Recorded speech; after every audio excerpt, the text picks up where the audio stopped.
The Legend of John Adams and Swall McGee. So this happened back when I was a freshman, which means I had confidence, zero wisdom, and absolutely no survival instincts. I was living with my cousin, but we went to different high schools. He was dating this girl, and her friend was my little situation. So naturally, we thought we were grown enough to coordinate a double hangout.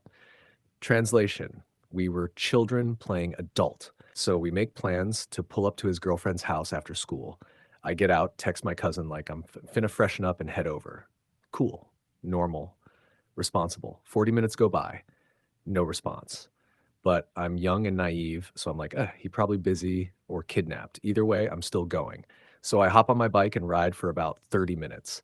I'm less than 20 minutes away and still no text. At this point, I'm like, this is about to be either a good day or a Netflix crime documentary. I finally pull up to the house and immediately my spirit felt off. The front door is wide open, but the screen door is closed. That's not hospitality. That's somebody just got snatched. But I ignore every warning sign my ancestors are sending me and walk up to the door and knock. 2 minutes later, the door opens, and the Incredible Hulk's cousin is standing there. This man was humongous. I'm talking built like he bench presses refrigerators and eats drywall for protein. He looked like he just got out the joint and walked straight into a gym. He looks down at me and says in the deepest voice God ever assigned, "What's up, man? What can I do for you?" My soul left my body. My brain powered off. My ancestors clocked out for lunch.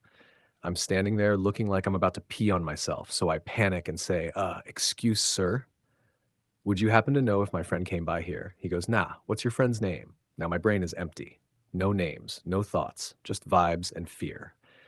So the first name that comes to my mind is John Adams, not Mike, not Chris, not my cousin's actual name. I said the name of a dead president. He pauses, looks at me. John Adams? I'm like, yes, sir. He goes, no, I don't believe I've heard of that kid. I said, oh, okay, sorry for disturbing you, and walked back to my bike like I just survived a robbery. I get home and my cousin is in the living room on the phone. The second he sees me, he starts dying laughing. I'm like, why are you laughing? I almost got murdered today.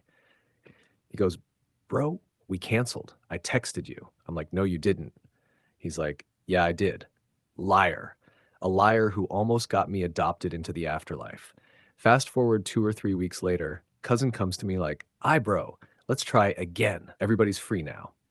I said, absolutely not. I've already used my one life. But of course, they convinced me because apparently I enjoy trauma. So same routine, out of school, freshen up, hop on my bike, ride over, I knock, and guess who opens the door? Swall. McGee. Round two. I froze like, this gotta be a prank. Ashton Kutcher about to come out from behind the couch. Nope, just him. Again, built like he sleeps on dumbbells. We stare at each other. Long, uncomfortable, dangerous silence. Finally, he says, what's up, man? And I panic again. So what do I say? The exact same thing. Excuse, sir, would you happen to know if my friend came by here?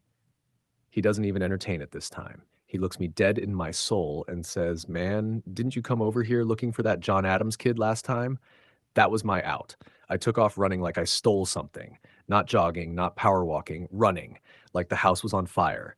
Like John Adams himself told me to flee.